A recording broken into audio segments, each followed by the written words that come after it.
it's so intuitive of you to be in that place, but it's so right on. And there are a couple of things I usually talk about when it comes to that exploration that you're talking about. When you're really sizing up the other person, sometimes and sizing up to your point, I don't mean that in a way of how can I manipulate them, take advantage of them. I really want to know what is the best way to communicate with this person? How are they going to interpret or receive the information that I'm delivering? Because that is really what it's all about.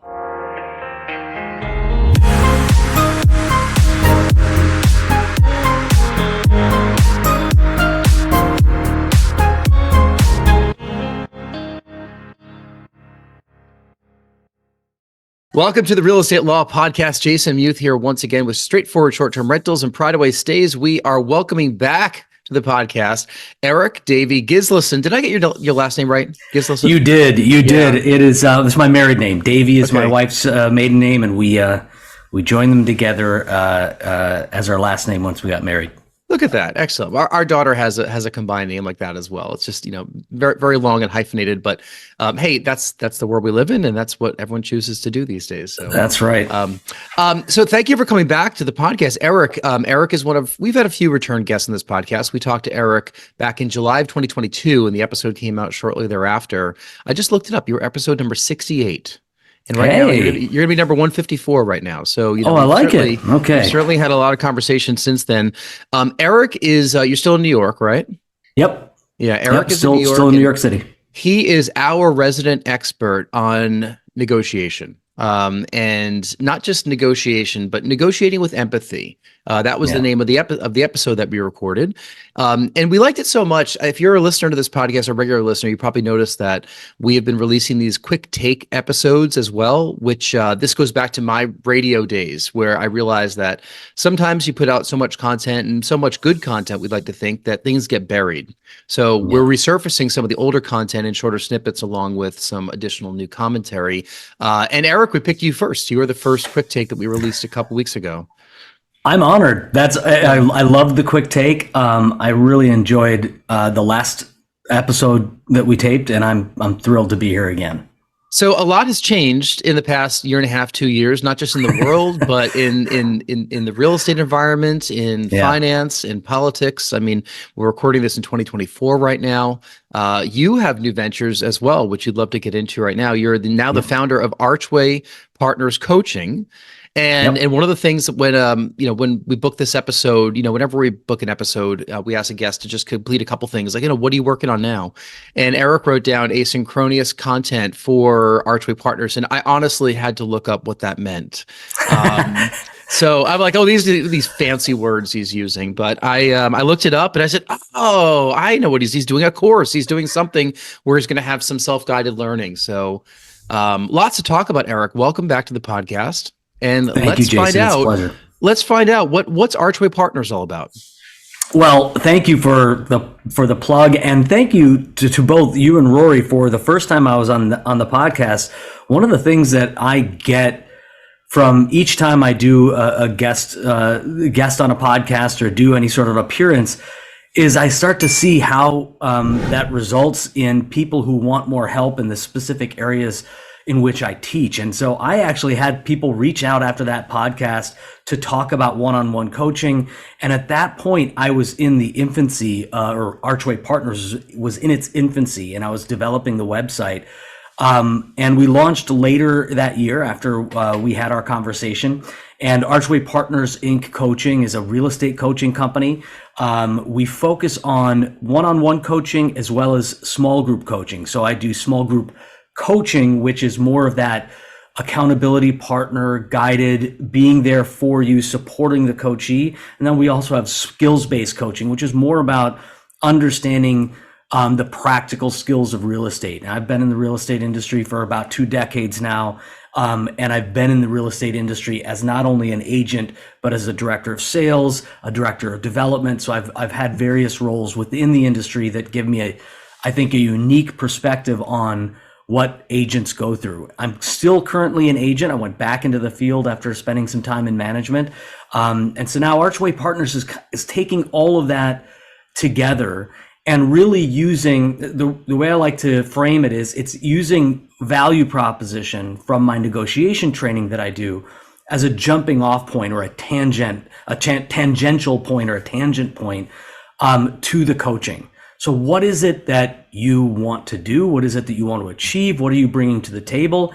How can we best help you convey your value to your specific clients and customers, and using that as a way to help people elevate their career? So that's what Archway Partners is all about. And then the asynchronous stuff is in development right now. I'm working with my younger brother, Travis, who is a learning and development expert, to create asynchronous or evergreen or self-paced, as you mentioned, content that people can access at any time to really work on their negotiation skills, to really work on the skills of buyer psychology and overcoming fear and all of those different things that agents have issues with from time to time. You know, Eric, before we dig into that a little more, I should have asked you the most important question, which I meant to ask first, which was last time we talked, I think you won Dad of the Year 7 out of 10 years running. And yes. And I just want to see how things are going the past couple of years, and if you've been able to add to that title. Yeah, 2022 I got, in 2023. Okay. It's still 2024. There have been a couple mishaps. We'll still see what happens this year. But I did end up taking the crown in 2023. As I like to say, and as you know, my kids and my wife are the only people who vote. So the hard ones are the ones I don't win.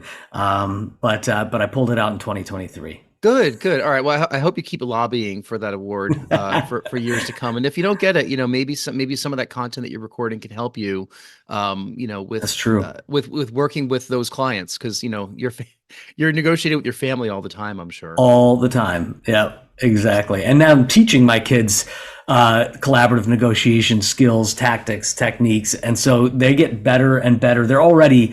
Kids are already, as we know, just inherently good or naturally good at negotiating, but when they actually know why it's working, they get really dangerous.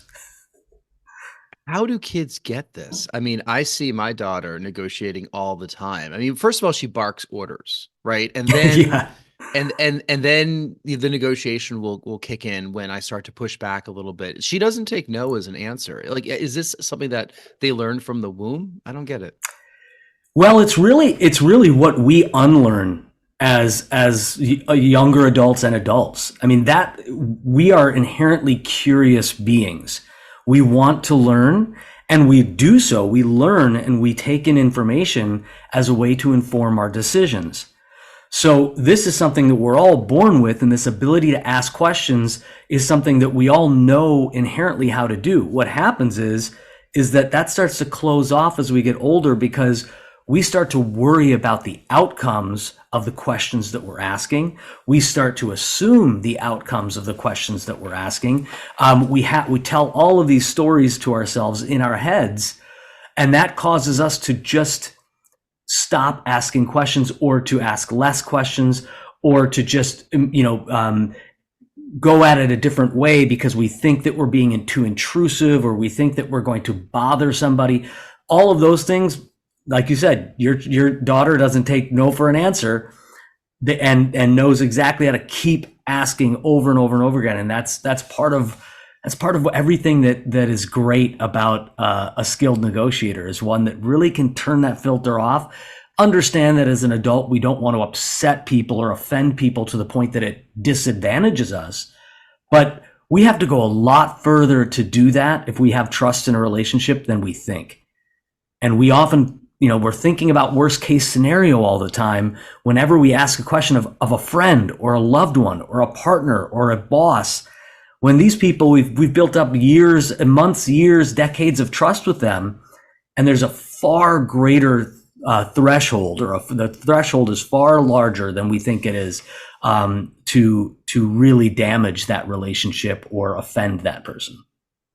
It's a fine line between asking too many questions, or asking, questions you probably know the answer to, and overthinking it, and then not asking questions at all. Again, regardless of what we do. You mentioned something in there about, playing out a scenario and things that we might have to unlearn from when we were a child.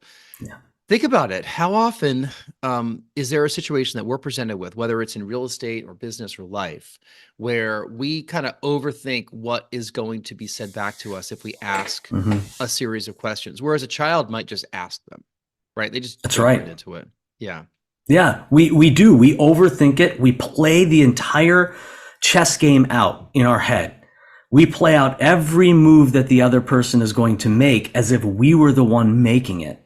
And it gets complicated because if you're really good at chess, now you are playing the game through the lens of your own ability, right? So it may be that you're negotiating with someone who does not have the level of skill and sophistication that you think they do, because you're seeing their responses through your own lens. And that's really important to get in the other person's shoes and look at the deal or look at the transaction from the other side. But if you assume that the other person, without asking questions, has the same path, the same knowledge, the same skill and expertise, you're going to miss opportunities in that negotiation. And then going back to what you said about the children just asking and not being worried, that's what I mentioned about outcomes. It's so incredibly important that we don't assume outcomes or get tied to the outcome of the question that we're asking. Because once we do that, then we alter the question or we don't ask the question at all. Part of when I was a digital sales director prior to becoming an entrepreneur and running our own real estate businesses, we were pitching local businesses all the time. Like we do 4-legged sales calls. I'd go with salespeople and be the manager or director on that call. And early on, after exchanging pleasantries and just kind of the early part of a typical sales call where you're really just kind of getting to know each other as humans, I would always try to figure out, because I was there as the digital guy, right? Trying to add on digital media. I was always trying to figure out the level of understanding that the person to whom I was speaking understood digital media, right? Yeah. Because if I ran in there and started talking over their head about things and throwing terms around, they might either shut down or think I'm just like, some know-it-all and I can't, unrelatable. Whereas if I went in with really dumbed down terms and they were super sophisticated, they might say, this guy doesn't know what he's talking about. So early on in that conversation, and I'd love to get your take on this kind of strategy. I'm there asking questions, but part of the questions are formulating an opinion in my head as to how sophisticated this person is, not so I could dupe them, but so I can have a conversation that they understand. How is that in a conversation in a business transaction? It's so intuitive of you to be in that place, but it's so right on. And there are a couple of things I usually talk about when it comes to that exploration that you're talking about. When you're really sizing up the other person, sometimes sizing up to your point. I don't mean that in a way of how can I manipulate them, take advantage of them. I really want to know what is the best way to communicate with this person? How are they going to interpret or receive the information that I'm delivering? Because that is really what it's all about. Not to get off topic, but that's why we talk about email communication and text communication is sometimes so ineffective in negotiations, because we don't have the ability to convey that information through our own voice. The person who's receiving that text or that email is the one who is reading it and receiving it and interpreting how we meant that message in their voice. It's their attitude. It is where they are in that day. It is their level of anxiety, their level of frustration that's going to determine how they read the information that you're sending them. So we have the ability in a face-to-face communication or over the phone or in an environment like this to actually understand how that person learns, understand how they receive information, and then cater what we're saying to be the most impactful, the most influential, the most persuasive that we can. And one of them is sizing up that person in terms of their negotiation strategy, right? Are they compliant? Are they competitive? Are they collaborative? So I want to know whether they see this as something where I'm the other and we're going to find ourselves butting heads, or whether they are somebody who's looking for a way to get a creative deal done, whether it's my client or the other side. But then there are other ways to do this, like using analogies and metaphor. You talked about, like, on a technical level, what do they know and what don't they know? And sometimes using metaphor by understanding what that knowledge gap is and using something else that is of common knowledge, whether it's travel or sports or food or whatever it is, to bridge that gap and help them understand the thing, that technical thing that you're trying to explain to them in a way that they can receive it. There's nothing nothing that is meant to insult that other person by doing that. You're trying to communicate effectively with them. And then the last part is, and I teach a whole class on the decision, what I call the decision makers. Who are they as a person? You know, we talk about the DISC profile, but you know, I break it into the assertive drivers, the collaborative feelers, the expressive humanists, and the analytic thinkers. What kind of a person is this? Do they need data? Is that the best way that they are going to receive information? Do they need stories? Do they need an hour or do they need 10 minutes? The length of time that you deliver your information is just as important as the information that you're delivering. So all of those things are incredibly important. And when you can master that and you can go in and over time, especially if you've got other people in that room with you, and you can be observing, and this is where, you know, people who work in teams have this ability when they go in with 3 of them and they each have their part of the presentation that they're doing. The times that they're not doing the presentation should be spent sitting back and just observing the other side to do exactly what you're doing. Gather all of this intel, gather all this information verbally and non-verbally, so that when it's your turn, you know exactly what to say and how to say it. Mm-hmm. You know, when I became a sales manager, I did sales management and sales director for 13 years. I did not sell prior to then. Like, I was not a salesperson that was elevated to that role. I was a subject matter expert that was brought into that role. And I'm, you know, pretty easy to deal with. And I had teams of people that I had to learn how to work with. I remember going on my very first sales call. This is, 2010. With an experienced media salesperson. I was nervous. I'm like, I'm going to say the wrong thing and she's going to get pissed off at me. And that certainly did not happen, right? It was very much like, well, I quickly learned that, you know, all I had to do was really see the style that all of the account executives used and the style of the people to whom we were talking. And then it was a matter of adapting the conversation to however people wanted to receive information.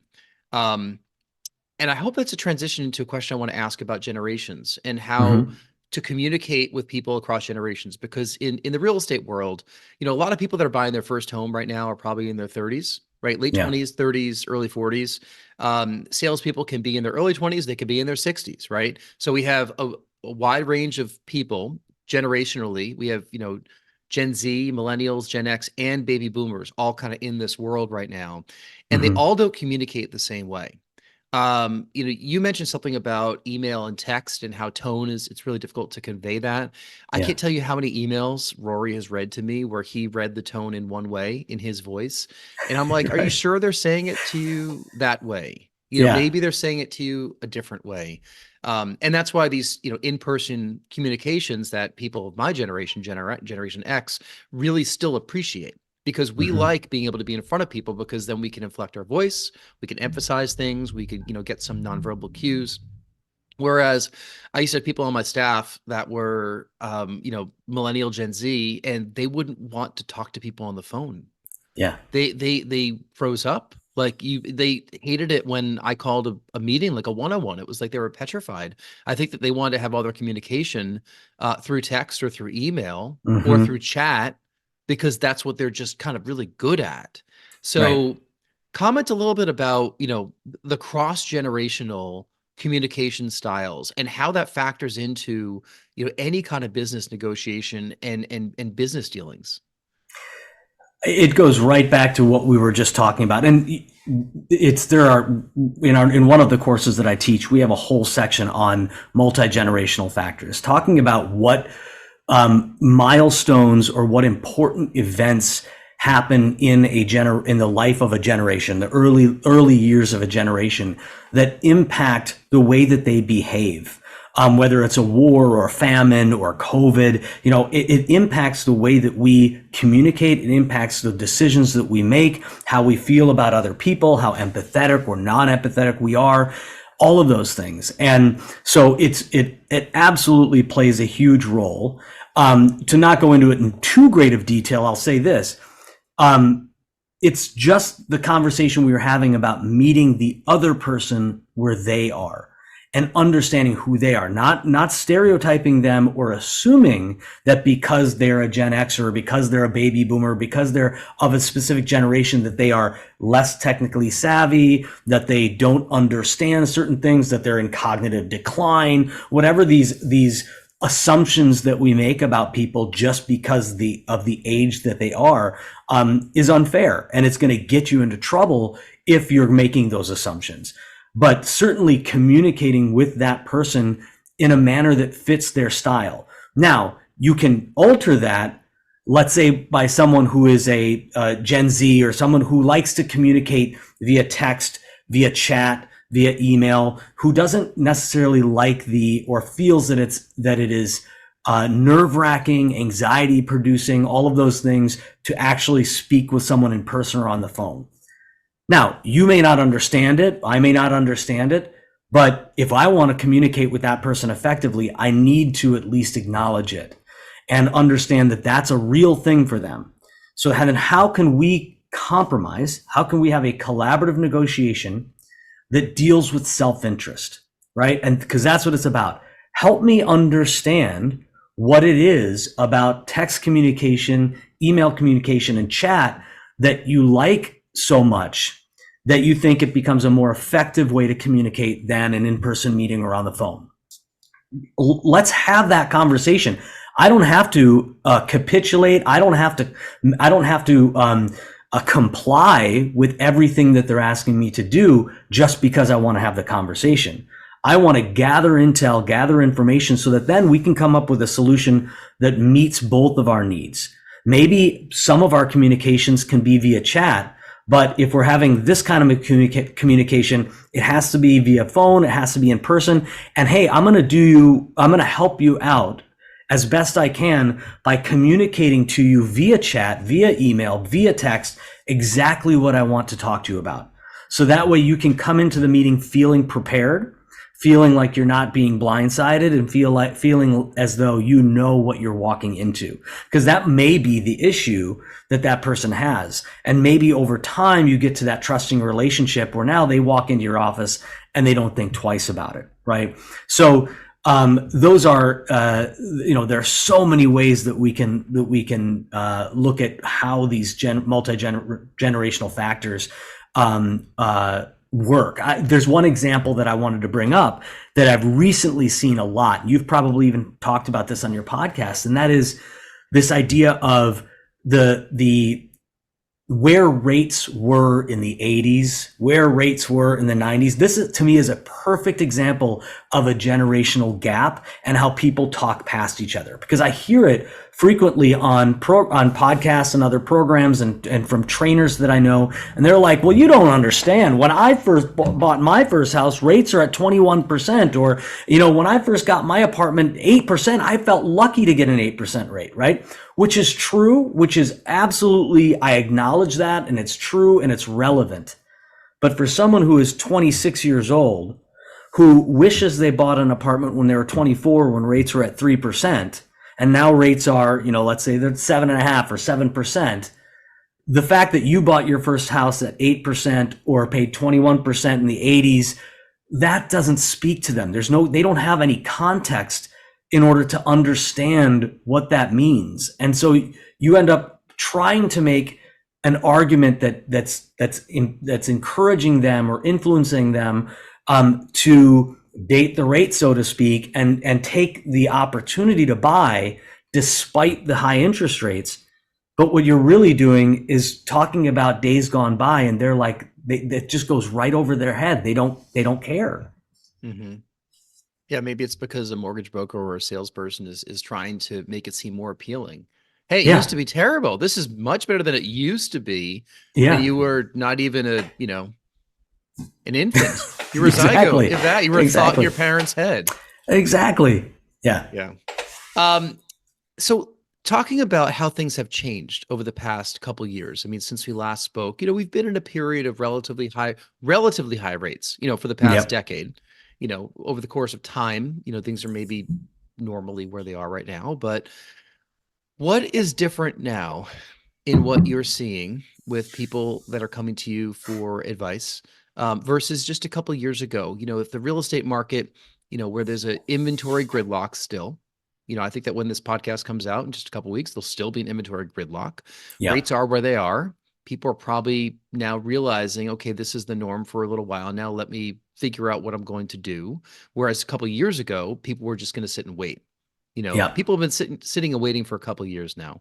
What advice do you have for folks that are coming to you saying, I'm going to jump into the market. How do I negotiate this stuff? Or I'm going to start working with clients again. What do you think I should do differently from a couple of years ago?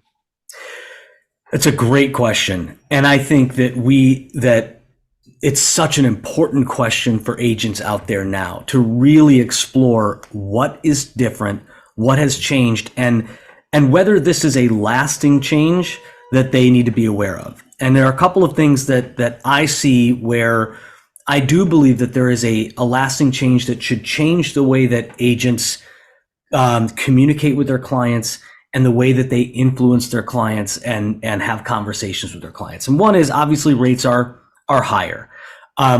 We've run into something that is somewhat unique, although I don't want to make it seem like this is the first time it's ever happened, but it's somewhat unique in that rates were so incredibly low that everyone who at least everyone should have taken advantage of a new mortgage or a refi at some point while rates were low. If they didn't, for one reason or another, they're kind of trapped. But for the majority of mortgage holders, they are looking at a 4% or lower interest rate on their current property. So now looking at the spread between where they are currently and if they made a move, what their rate would become, that's a problem that is somewhat unique. I've been in the business for 20 years, almost 20 years. That I've never run into with another market where there was that stagnation, primarily because you have sellers who legitimately and understandably are saying, I have a 3.5% interest rate right now, and I'm going to go out there and I'm going to trade it for 7.5. I've got to really, really think twice and three times about what my motivation is to sell, right? That's one. The other problem that I think that we're running into, we're seeing it in New York, and I don't think we're alone based on what I'm reading. That is this idea that we've always been able to say to buyers, hey, look, here's the rent versus buy calculation. And this is why you're advantaged, significantly advantaged in choosing to purchase when you can and trading up after a certain amount of years and all of that wealth that comes with home ownership.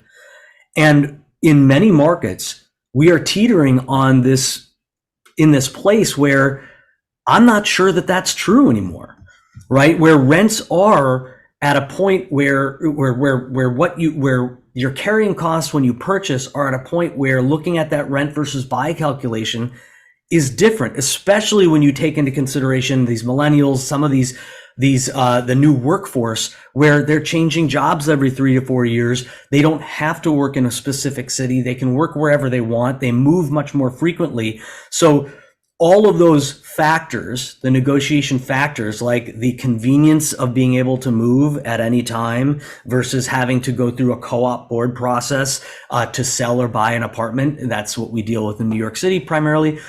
All of those factors are making it a little bit different than other markets, shifts in markets that I've seen. So what does that mean for us as agents? What it means, I believe, is we have to become incredibly knowledgeable.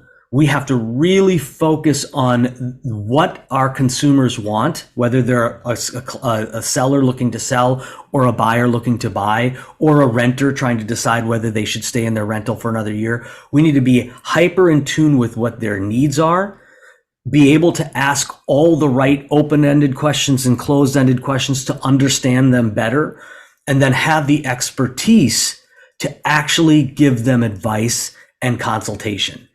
And I think that, many people in our industry have never gone to that level where they are experts at what they do. They are on the level of a financial advisor or an attorney, although we don't practice law, but somebody who has that specific level of knowledge, specific knowledge in a certain area to be able to convey to a buyer, seller, renter what they believe are their options and how to lead them through those options to help them find out what to do in the short term and long term. And I think that's key. Well, good thing you're Eric the expert. Right? That's your That's Instagram right. handle. I call myself Eric the expert, so that way, I can remind myself that I have the ability to give advice. All right. So Archway Partners coaching. Are you off and running now, or do you have clients? You're growing clients, and you're building up your content. I've certainly gone through a number of those self-directed courses, or one, I should say, in my short-term rental mastermind. And it's a fascinating amount of content that gets put together. So let's talk about that process. Like, what's it like to record all this content? Really, write it. It's probably just a lot. It's a lot, and it's exciting because I have someone I'm doing it with. And for a while, I was doing it alone. The programs that I offer, I do one-on-one coaching. I do group coaching, as I said. So those are live weekly or every other week sessions that I do with my coachees. And we talk about whatever it is that they want to address. I like to focus on being a coach as opposed to being an instructor or a mentor, something like that. I want them to be able to find what it is that they want and lead themselves to a successful path with me being there to help support them and be by their side. That's the way I coach. I'm a pure kind of the coach approach is really where I am with my coaching. I'm not there to say, oh, you're making 3 phone calls, make 10 phone calls, right? That's not my coaching style. I really, really want to know where you've been, where you are, where you're going, and how can I help you get there? What does success look like to you? What does happiness look like to you? Because if I'm just telling you what to do, you'll do it for a week, you'll do it for a month, you'll do it for a year, and it may help you. But if it's something that you just do not like to do, or that it doesn't fit your values, it doesn't fit who you are, you're at some point, just like a diet or an exercise program, you're going to just reject it and give up on it when it stops working. So how can we get you to a place where you feel that you can accomplish everything that you want to accomplish by living within your values and your goals? So that's what I do on the coaching side. The asynchronous stuff, or the evergreen self-paced stuff, I work with my younger brother Travis, as I mentioned. He is an expert in learning and development. He develops coursework for his HR department. He works for a large beverage distributor in the United States. And so we started working together. We went away for a week and just sat down for 10 hours a day and started developing what kind of coursework we wanted to teach. What would be most impactful, and then how can we create a structure so that we can use a learning development program? We're using Kajabi as our software. So how can we start developing those courses? What do they look like? Do they have videos? What are some of the tools and exercises that we give to the person within the program so that they can feel like they can go out of it and put it into practice? So that's a daunting task, and we've come up with about 15 different courses that are several different modules. And now we're working with a Kajabi expert to help us kind of put all of that stuff into the program. Who are the types of people who are signing up for your coaching programs? The thing that's great about it is I would say that a lot of my coachees in the one-on-one coachee world are experienced agents who have a moderate or have had some level of success, who are trying to reach to a new level. And whatever that new level means, whether it's having more time or having more money, whatever their goals are, that's the one-on-one coachees a lot of them are in that realm. Some of them call me, we'll have one coaching session set up a month, and they reserve the other coaching session or 2 coaching sessions to just be calls where they urgently need some advice on a negotiation. and so they're in a real life scenario, and they are in a position where they haven't found that zone of possible agreement, or one side's about to walk away, and they're just trying to find what can I do?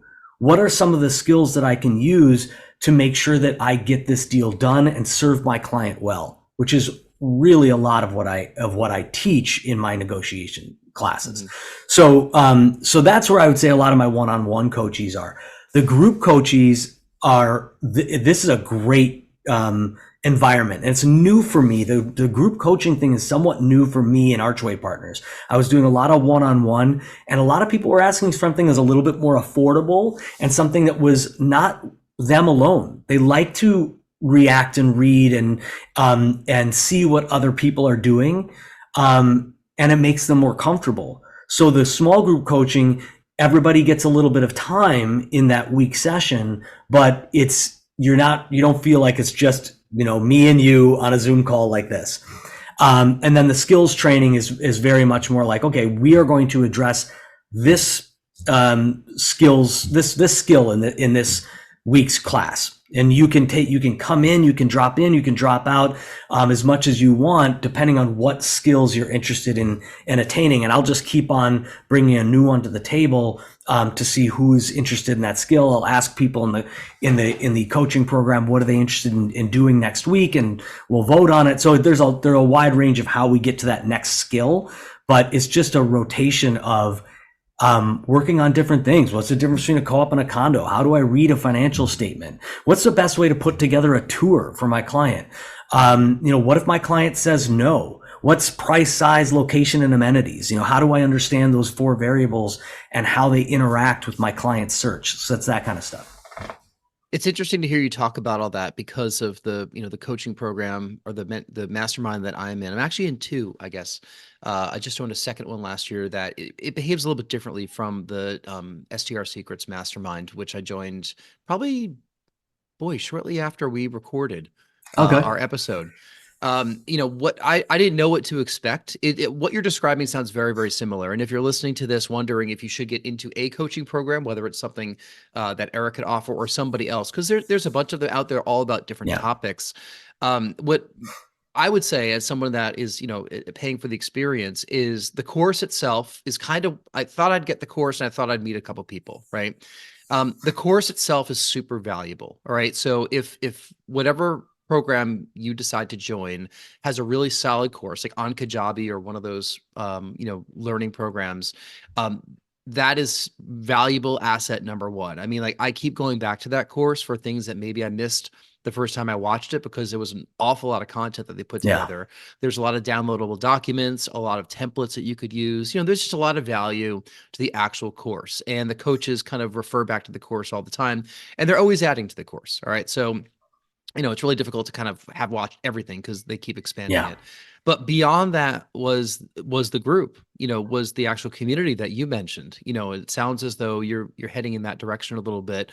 I've said this on this podcast before and to other people, like, really the only short-term rental secrets, the only short-term rental Facebook group that means anything to me is the short-term rental secrets mastermind group, because all the other ones in my mind are just people complaining about stuff.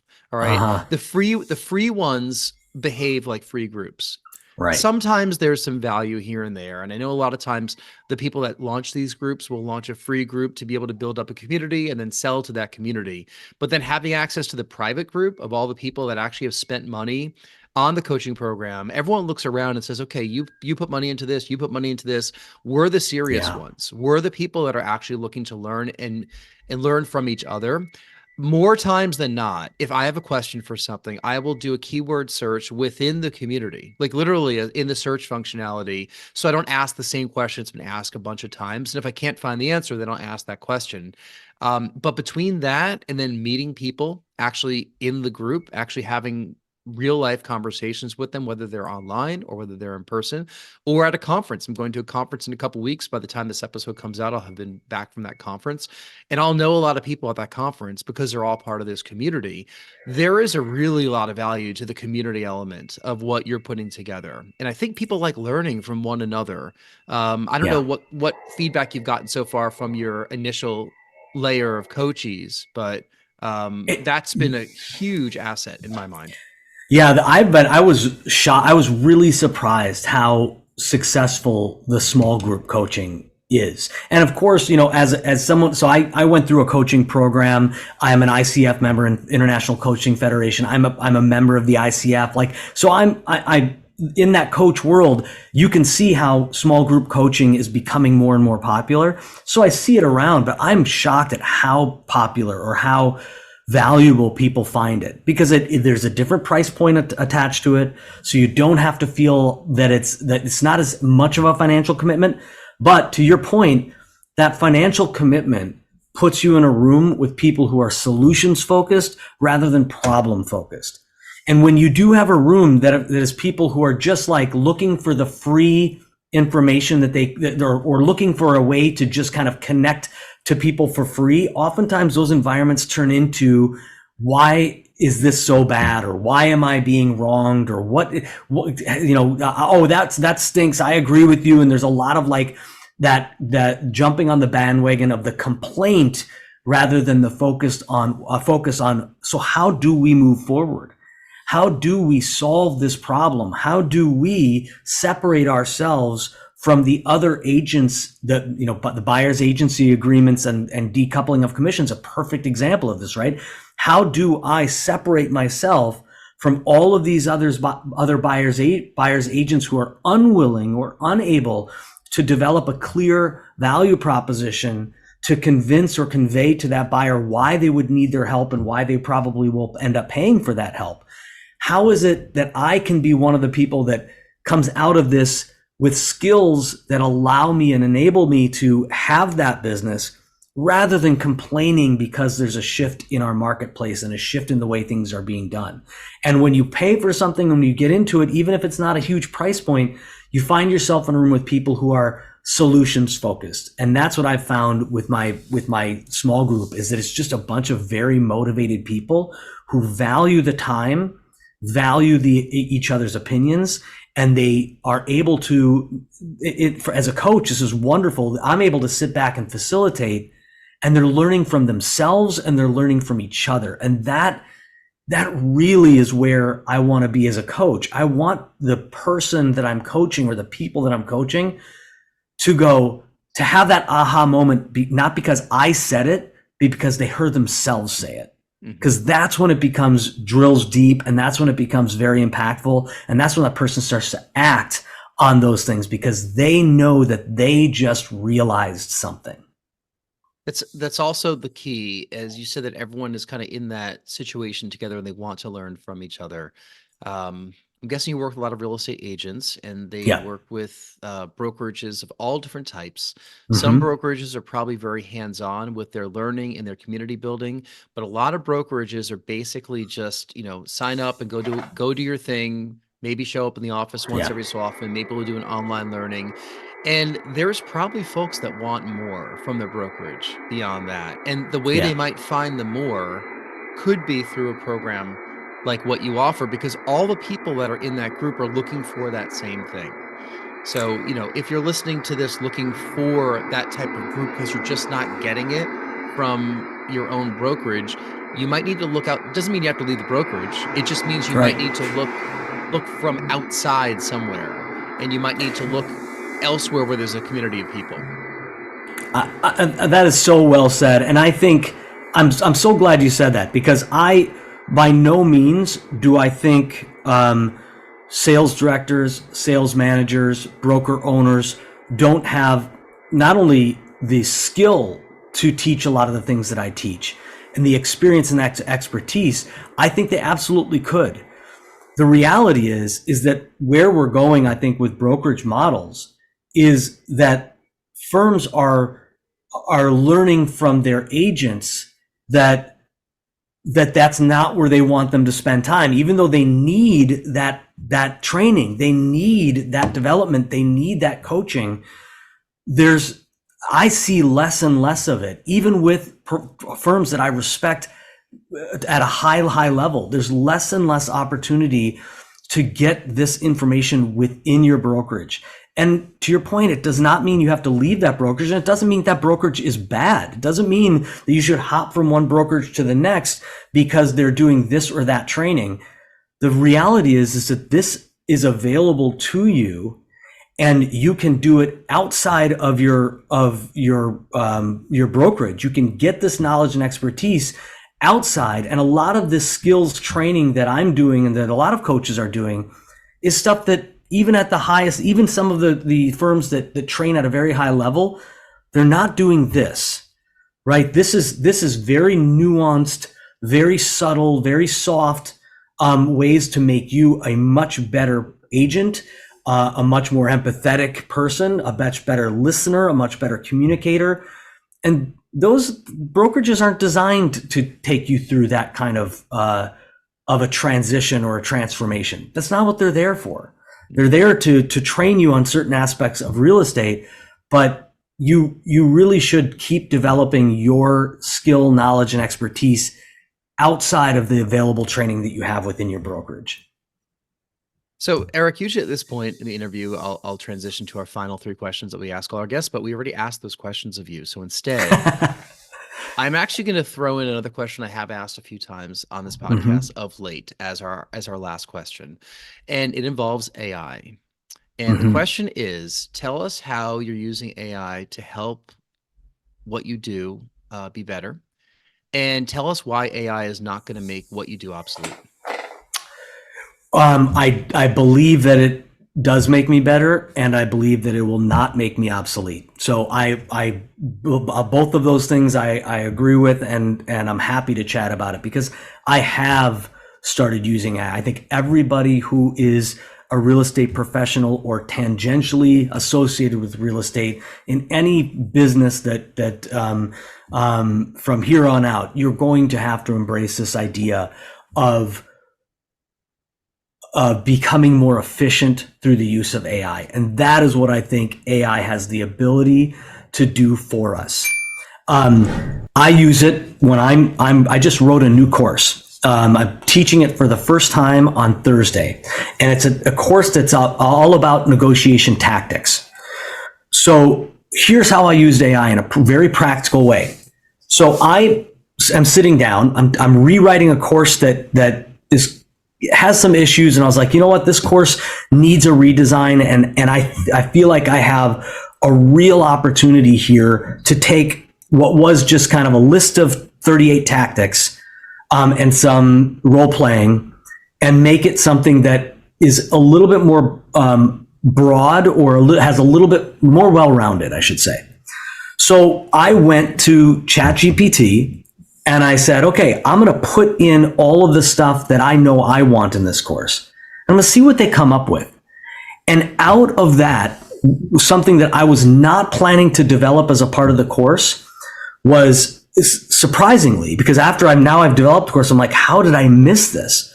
One of them was psychological factors in competitive negotiation. So why does a competitive negotiator do what they do? From a psychological perspective, what are they trying to gain? What are they fearing of? What is their fear of loss?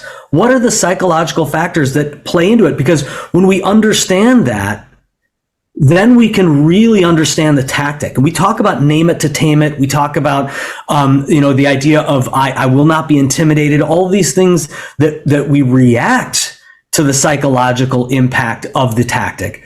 But if we really drill down and say, why would they use it and get in their shoes? There's so much knowledge to be gained there. So then it became about me developing that portion of the class. Now it's no longer about ChatGPT. Now it's about me going, all right, now let's see what ChatGPT gave me. And now let's pick out some of this stuff. And now I can really use my skill and expertise to design it in my voice. And then the other one that it came up with was ethical considerations in negotiation. So I had this section about the negotiator's dilemma, right? Because, as collaborative negotiators, we still use competitive tactics when necessary, right? And that's the negotiator's dilemma. Am I claiming value or creating value? And how do I understand that and not get caught up in that? And so I have that as a part of the course, but ChatGPT came out with ethical considerations, like, why should I care about using good cop, bad cop? Why should I care about low ball, high ball, right? And so it gave me a jumping off point on how to think about a small section in the class that deals with how should we look at this from an ethical point of view, which is brilliant. And that would have never been part of my course had it not been for ChatGPT specifically. Now, so from a practical standpoint, I think we all can use it to help us write, to come up with ideas. You should not cut and paste and make it what it is on a page. I think there are a lot of issues that still need to be resolved there, but you can use some of the ideas that you get from using AI to help you out. I know people who are building PowerPoint presentations in 10 minutes. I still have not gotten there, but it's fascinating to me. And I went to a conference with my little brother in Miami Beach just now over a year ago, all about the metaverse and AI. And so I think from a learning platform, the metaverse idea of being in, instead of just doing Zoom, instead of just doing a virtual call, that idea that we could step into a virtual classroom and go down the hall and go into a new classroom and really experience in a different way what it is to have virtual learning. I think there's really some amazing things that are going to come out of that as well. It's not going to replace us, because I truly believe, and as someone who teaches collaborative negotiation and buyer psychology and all of these things that require a high level of skill and nuance, if you choose to be skilled in that way, if you choose to be able to hear your client on a high level, to listen to your client, to use empathy in decision making. And for those people out there who are highly competitive negotiators who think that this is just squishy and makes you weak, you're absolutely wrong. And you will meet a collaborative negotiator one day, and I hope it's soon, who will run circles around you, because they know exactly what you want. They know exactly what you're after. They know how your ego is playing into the game, and they'll run circles around you. And that's what happens when a skilled collaborative negotiator is up against a competitive negotiator. It is not kumbaya by the fire, as I probably said on your last podcast, because that's my favorite way of thinking about it. Holding hands and swaying back and forth by the fireside. That is not what it is. It is about understanding from a psychological perspective all of these things that we all deal with when we interact with each other. And so because those things are so far away from AI, those things are so, as people use AI more, are going to become more and more important, right? As people gravitate towards something that's less empathetic, empathy is going to become more important to separate yourselves from the people who are just doing everything else, right? That's where I think at least for many, many years, we are going to go, and why AI is not going to ruin us as an industry. Yeah, I think it's generational. I mean, it's going to be decades until, it's going to be ruined. I mean, maybe we'll all be long gone. I see it with vehicles. At some point, the robots will take over. I drive a 2015 vehicle. It's a Jeep Cherokee. I love it, right? I've been a Jeep driver for 30 years. And I drive cars till they're in the ground. Rory actually has a rental this week because his car's in the shop. And it's he got some Audi and it has CarPlay in it. It's got all this fancy stuff. And he's talking about how much he loves all these different things. I'm like, yeah, I guess my car's got 10-year-old technology in it, but they make cars that will go 10, 15 years these days. Talk about self-driving vehicles.